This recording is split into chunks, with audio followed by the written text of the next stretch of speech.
Welcome back to the channel, guys. Episode 36 of the Youth Academy Challenge. We've got an intake preview. I've also got to let you know how last season ended and how this new season started. Let's do it. The last time you guys here, we were 5th in Serie A, and we also were 1 point behind 4th place Fiorentina before our game against them. As you can see here, we did finish 6th. Before the last game of the season, we were actually in 8th place, and we managed to claw it back into 6th in the last game of the season. I'm going to show you now the run that we went on was really bad at the back end of last season. As you can see, after this Fiorentina game right here, there's a lot of red results. We lost against Bologna straight after the draw against Fiorentina. I'm feeling good at this point. We got a late equaliser with Francesco Fino off the bench. Then we lost to Bologna. And then we beat Utrecht. We were doing quite well in Europe. And then we lost to Sassuolo. 3-2 again. We lost 3-0 to Atalanta at home, which I was very surprised at. They battered us in the first half. We beat Salernitana. Eduardo Rocky, the central fielder. Then we lost to Celta Vigo in the semi-final of the Europa League first leg. And then we lost to them 1-0 in the second leg as well. We actually went on a run there of like 5 games in a row not winning. We lost against Pisa, which was really annoying. In the last minute, Hugo Ekitike. We also lost to Roma 2-1. They've got a world-class striker there, Christian Sana, that scored 2. And then we lost to Inter Milan, which I fully expected because they're the best team. And then we beat Verona 1-0 last game of the season. And the win against Verona on the last game of the season is what put us into 6th. If we'd have lost to them, we'd have honestly finished 8th and no Europe. So it was a nice little win at the end. The bad run of form really stopped us from getting Champions League football. Now, if you look, we actually ended up 15 points behind Fiorentina because they were just very, very good after that loss. And we were very, very bad. Sorry, after that draw against each other. And we were very, very bad. So the sort of seasons were doing quite well. And then they went like that. And we went like that. And that's how it is. So, for this season then, this is where we are at the minute. We're 4th in the league, and you will notice that Pisa, I don't know how, they're 3rd in the league. Now, they just keep winning. It's ridiculous. I fully don't understand how it keeps happening. They just keep winning and winning and winning. They had a bad season, I think, season before that, 13th.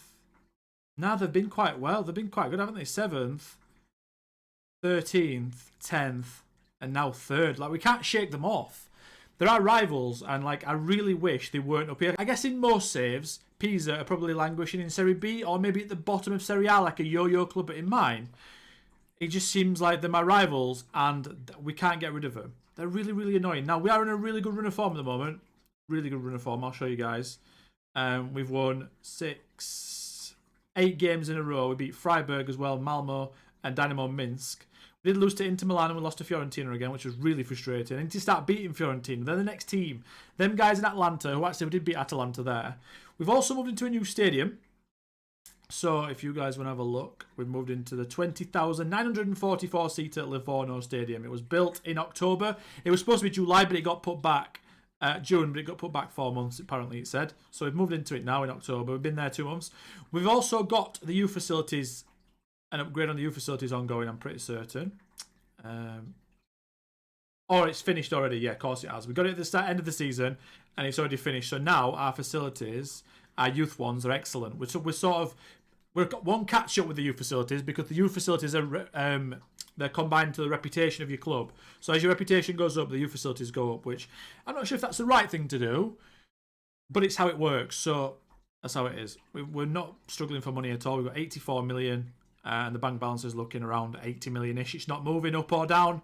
Obviously, it was going down, but the new stadium now with the new 6,000 extra seats in the stadium, we're producing quite a lot of cash now. We're not losing any because our wage bill compared to the rest of the rest of the league is really, really low. Let me have a look. Salary per annum here.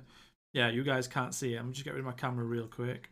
There at the bottom, we are 20th. We are a lower wage budget than Genoa. Now, that is the closest we've ever been to the 19th place team. We are catching them up because we do have to now start paying teams a little bit more, which is understandable entirely.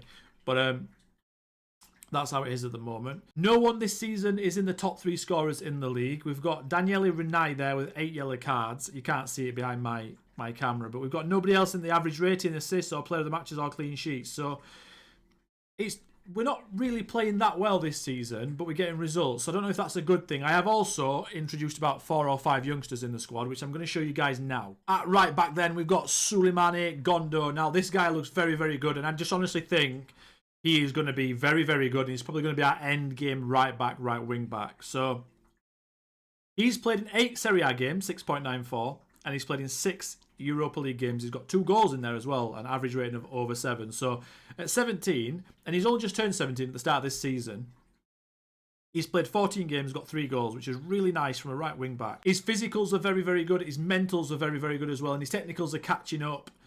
If we have a look at the report, it says he needs to add a bit of consistency to his game, but progress-wise, he's gone flying. Since August, at the start of the season, he's just gone flying all the way up, and I'm also giving him the trait runs with ball down the right, because that is a very good trait for a right back. If you've got a left back with decent dribbling and good pace, obviously you want to run with the ball down the left. It's very, very overpowered in the match engine.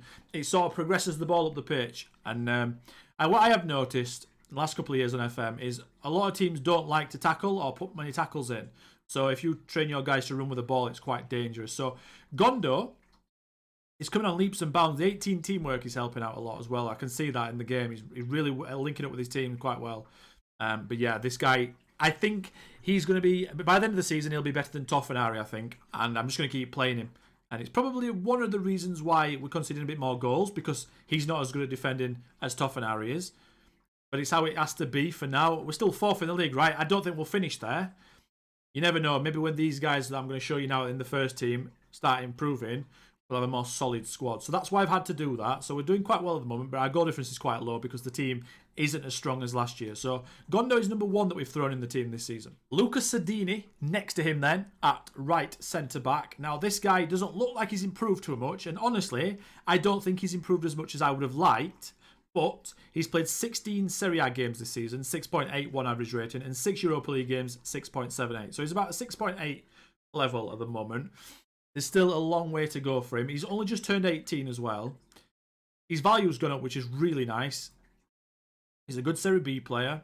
He's fairly susceptible to injuries, which is a little bit annoying. He has had a few injuries. Not too many, but a few. He's consistent, which he is, to be fair, 6.8. But obviously that will get better as and when he gets better. He's got, he's good. His decision making there and his positioning are quite key to how he performs in Serie A, because if you look at those attributes, he doesn't look that good. But his decision making and his positioning bail him out a lot of the time, because he doesn't make any daft decisions. He doesn't hold onto the ball too long. He always positions himself quite well, and he's got a good tackle on him. So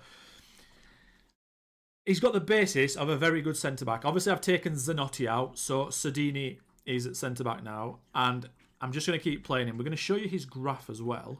And since the start of the season, August, there, he's just gone up and up and up, which you'd expect, right? Under 18s, under 18s, under 18s, first team, bang. Makes sense. So I keep getting messages about him as well, saying you need to keep playing him in the first team, and that is entirely the plan. Matteo Conte then, a surprise mention on this list. So you guys know that the last couple of episodes I've been talking about Eduardo Rocky, the central midfielder, and he's not been improving as much as I'd like in central midfield attack. Now, Matteo Conte, I've played this guy a few times because I've been thinking to myself, right, I'm going to split game time. In fact, no, I've made the game time like 60% to Rocky and 40% to Conte. He's played 9 games in total. He's got 1 goal, 3 assists, and he's averaging over a 7 rating. He's only just turned 16. So he was 15 at the start of this season. He's only just turned 16, so he's 16 in 2 months. He's been capped at the under 19s level in Italy, obviously for Italy. He's got good physicals. I just like his spread of attributes. I like them. Really, really do. I think this guy, I've got a good feeling about Conte, and I think he's going to become not as good as Bonomi, but I think he's not going to be far off. So this guy keeps getting played more. We'll have a look at his progress bar. He did go down at the start of the season. I think that's because I didn't start him as much, and then obviously I've started him now, so he's gone up a little bit more. But that's not as much as I'd have liked from April last year. So I would like it to go up. So I'm going to play him a little bit more, I think. And honestly, every time he does play, he does quite well. So it doesn't feel like I'm sort of harming the first team by playing him. I thought it would do. I thought it'd be a big drop-off. But actually, he showed that I can play Serie A and Europa League football all the time, no problem. But yeah, only just turned 16. I'm really excited to where this guy goes. Jaako Bashi then is another one we've played in the first team this season quite a lot. What I did notice is his value was pretty high. He has now dropped to 4.5-star potential ability, and that is up against Nicolo Leone, to be totally honest. So I don't mind him dropping because Leone is fantastic. So I do think this guy's going to be quite good, and he adds a little bit something different. Also, he's very consistent there, as you can see. Bashi gives us something a bit different, whereas he can play on the right with the left foot and cut in, or he can play on the left-hand side, which is where he's been playing most of the time as a winger and been running down the wing just as a typical winger. And he's got very good attributes for being a typical winger. Good acceleration, agility, pace, technique, flair and dribbling, which has really helped him. He's got 2 goals in 11 games, 1 assist, 6.87 average rating. He's done quite well. One of his goals as well was a late goal. I think it was either to get 3 points or basically to rescue points for us. Like I said, it is slightly annoying he's gone down potential ability-wise, but that's not fully surprising, seeing as he's up against Leone, who's very, very good for us now. But Bashi looks really, really good, and he's improved quite a lot, I'm pretty certain. Feels like he has. Yeah, so that's weird. Only in the last month has he gone up, which I didn't expect, because I've seen green arrows on him quite a lot this season. Someone in the comments as well also asked about Jist and all those guys. So Jist is just as he is, as he always been. He comes off the bench, he scores a few goals. He's still used a little bit, but in the next 3 to 4 years, I'll probably be looking to move him on. At the moment, he's very useful. He's wanted as well by Sassuolo. But I don't know. I don't know what to do about these guys because there's a few of them, right? There's Nicolo that wants to leave now. I can't give him game time because there's no point. He wants to leave. He's on 25 grand a week. He's 29. I wanted to try and get him as a coach, which I will do, but I wanted him to go straight through to a coach. I didn't want him to join anywhere else. I wanted basically his career stats, his history to look like just like that and know the club. I'll try and keep him if I can. He's out of contract at the end of next season, not this one, so that's good. But he wants to leave, and I can't really stop him. He's regressed a little bit because he's not playing, but I can't give him any more game time because it's not helping our team. Nazar is another one. Nazar is a good player, but he's just not good enough. Obviously, he hit his ceiling quite quick. He did quite well for us. He's still got a little bit of potential left, but he hasn't got enough for me to want to play him to get to that potential, really. Because we've got Gondo and Toffanari. So Nazar is like a third choice. He's like a auxiliary defender that if we need, because of suspensions and injuries, a fullback, he just goes there. So he's a nice player to have around. Again, I don't know what you guys would do with these players. I think having a few backups like this is probably not a bad thing, but I do need to get their expected playing time down from regular starter. Gardini's another one. He looks quite good. He plays okay. He comes off the bench. He's sort of like a backup, emergency backup centre half, but he can also play left back and right back. He's a nice player to have. He's not really got any downsides, a little probably acceleration, but he doesn't get played because he doesn't have any potential left really, and he won't get to his potential. I was playing him a long time. He played like what 1, 2, 3, 4, 5 full seasons, and that is where he got to. So I'm not sure what to do with them all.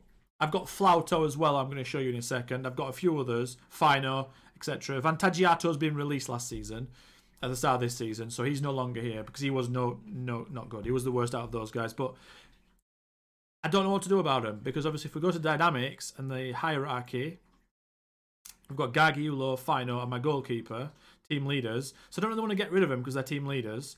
And there's Gisti, Zanotti, Flauto, and what else have we got down here as well? So it actually looks like 1, 2, 3, 4, 5 who doesn't play now. 5 players in the highly influential bracket or higher that aren't getting game time. I don't want to sell them because it might upset the whole structure of the club's hierarchy. So it's a bit of a tough one. So this is Flauto then. He's been transfer listed as well. He wants to leave. I totally understand why he does want to leave. He probably wants to go and join a team in Serie B and knock goals in, which is what he did for us, which I can't blame him at all. But he's really far down on the list of a striker for us now. And also we've got players in the under 18s who I would prefer to give game time over Flauto. Now, he hasn't played all this season, but last season he actually came off the bench a lot of times and scored a fair few goals for us, which was quite nice. His average rating was 7.32. Obviously that's coming off the bench in certain games. So this year he's been phased out entirely now. Again, I'll sell him if a bid comes in. and he wants to leave. I'm not going to make him unhappy. At the moment, he's sort of like waiting for a bid, so we'll see. Francesco Fino, then, the last of the previous era of players who got us to this position, so we've got to be forever grateful to these guys, but this is where the road ends for them. Now, this guy's come off the bench 14 times in Serie A. I do bring him off the bench quite a lot. He's quite good for us. He gets hold of the ball and he creates chances. And he's got 2 assists. He hasn't scored a goal this season, which is surprising in Serie A. But 29, 21 grand a week, doesn't play, doesn't start anyway. He's got no negatives, so I'm not going to try outwardly get rid of him. But if he comes to me and wants to leave, then that's fine. I think that's the way I'm probably going to approach that. Because I just can't give them game time. It just feels like a waste of time to the young players. What a player that he's been, though. 1, 2, 3, 4, 5, 6, 7, 8, 9, 10, 11, 12, 13 full seasons at the club now. This will be his 14th season. All the way, we got him in Serie C, which was that the second youth intake? And he was so good, scoring a lot of goals as well, 111 goals in 500 appearances. I've really, really enjoyed Fino and Gargiulo especially. They've been such good players for us. Really, really good. Really held us together in the central midfield through promotion to Serie B and then promotion to Serie A. They've really, I mean, look at that there in Serie A. 16 goals in Serie A there. 12 goals in Serie A, 15 league goals in Serie B, 13 there in the first season up. Carried us totally. Absolute legends, Gargiulo and Fino. It's a shame that Fino's not on the legends list. He's actually not on any list, which is really, really sad. Francisco Fino should be on the legends list. It's really annoying, actually. I wish I could edit that and put it in. I can't, obviously. I've not got the editor enabled, but that is really annoying. He should be on there, at least on the icon list. But yeah, it's probably time to say goodbye to a few of those guys. But they'll always be remembered well. After reminiscing then about the old players, now we go up to the new players again. Nicolo Leone, he's hit his full potential. It's quite rare that you see this. So he's 19. He doesn't have any white star left. It's literally just gold. So he's close to his full potential. Good Serie A player. Not a problem at all with him being close to his full potential. This is a very good player. Obviously, he'll have a little bit of potential left. So I think for that, I'm probably going to look on his quickness to try and get his pace up a little bit. Because if we can get a little bit of extra pace, we've got a nice mobile central midfielder. Attacking central midfielder and striker if we go to 2 up front. But he's got 10 goals in 20 games this season, averaging over a 7 rating now by quite a lot, 7.35. Wonderkid as well now. That's our third Wonderkid actually after Bonomi and Rocky, centre back and left back. He is very, very good. Now, the other thing about him is he's still wanted by a lot of clubs, but he now actually doesn't mind signing a new contract. The decision I've got with that is he's still got 5 years left on his contract. So 2038, 2043. Because obviously I triggered the extension. Now, if I was to give him a new contract, he wants about 90 grand a week, right? I know it's a massive, massive increase. It's like 400, 500%. He's very good. Obviously, I want to keep him. But 5 years' time, I'll be 24. And I'm hoping in 5 years' time, I think in 5 years' time, we'll be a Champions League club to the point where he won't want to leave anyway. So I think we're probably over the worst now of this guy wanting to leave. I don't think I need to give him a new deal because that'll be 90 grand a week for another 5-year deal when he's already got 5 years left. So it's nice to know that he does want to stay and he will negotiate a new deal, but I'm not rushing into doing it because he's still got 5 years left. We're obviously going to work on his pace and his acceleration now. The last player then that I'm going to show you guys is Fernando. Now, Fernando is a weird one a little bit because he's become a good player. He's 18 now. He's become a good player in terms of he's worth 52 million and I've given him a new contract. So now he's got a 5-year deal and an added 3 years. So he's here with 8 years, whether he likes it or not. So he'll be here until he's 26. I fully expect him to be really good. He just keeps getting better and better and better with no signs of stopping. He's been fantastic in the Europa League. 5 goals in 5 games. But in Serie A, I did start the season with him on the left wing to be totally fair. But lately, if I show you his form, sometimes I play him inside forward, sometimes I play him advanced forward. He scored there, to be fair, as an advanced forward in the league. Didn't score there, scored there. To be fair, he's played inside forward quite a lot. So I think from now on, Fernando is probably going to be our striker every game because Pucci now is as good as he was. He's not getting any better. I don't know if he will. If he does, I'll show you guys. But Pucci is very much the same as last time. But Fernando's actually got like frightening ability, I think. So I'm just going to keep playing him, and hopefully we've got our 30-goal a season striker here. The only thing I don't like is his determination has gone down from 15 when he came through to 13 now. Obviously down 2. And he's gone down to a fairly ambitious from perfectionist, which I don't like. Also got a negative, which is struggling to connect with Eduardo Roque. A few players are struggling to connect with Eduardo Roque. It's interesting because he's the guy that I keep talking about that he's not getting better, but yeah, I don't know what it is with this guy, because if I go into my messages and have a look at the development advice that I keep seeing, it keeps telling me that this guy's going to be as good as Leone. And it was saying that it was going to be as good as Bonomi or better than Bonomi. And I was like, what? He's not showing me this. So whether he's just going to be a late developer, I'm not sure, because he is currently our first choice centre midfield attack. But if you remember Conte, I showed you a few minutes back, he's the other centre midfield attack. And if Conte, like I keep saying, if Conte keeps going better and better and better and it surpasses him, then Conte will take his spot. Because I'm not going to stay loyal to someone that's not... He's getting better, he is, but he's very, very slow. If we go to this progress here, and we go to this attributes, and we go to all time, he has gone up. I just quickly get rid of my camera there.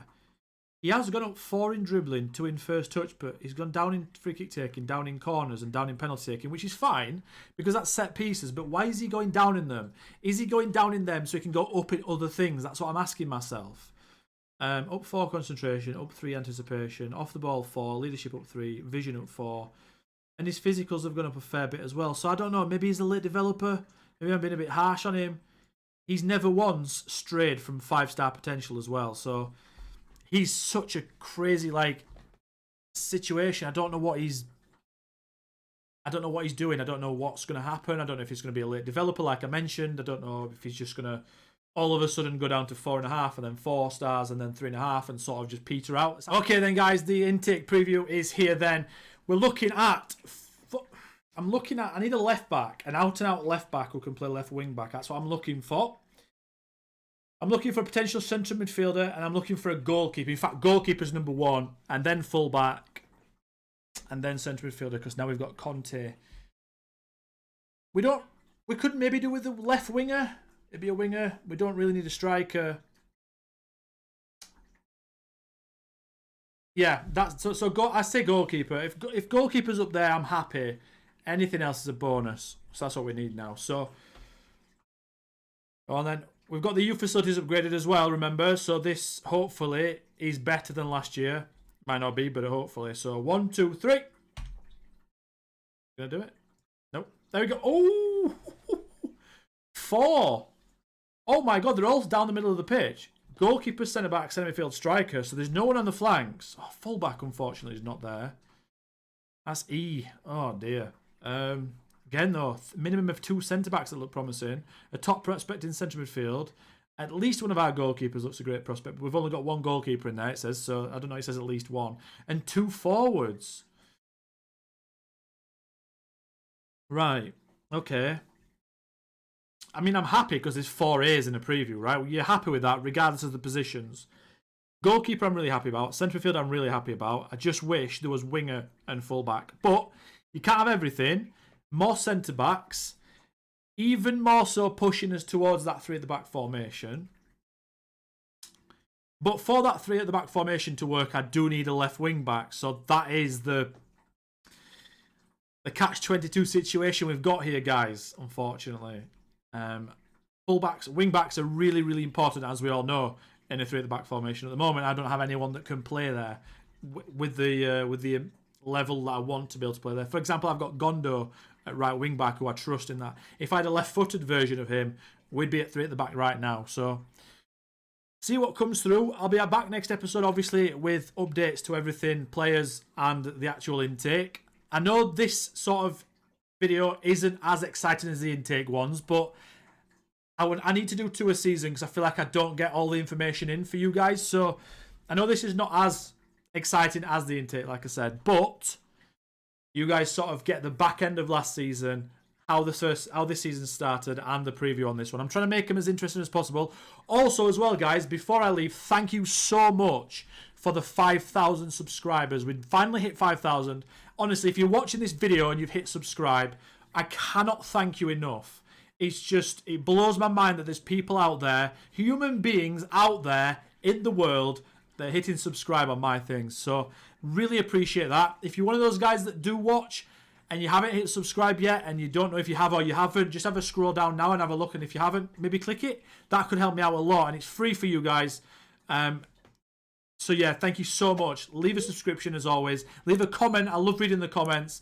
Leave a like on the video as well, because it tells other people, tells YouTube that you guys like it, and it pushes it further up to more people, and we can grow. And until next time, as always, I'll catch you then. Goodbye.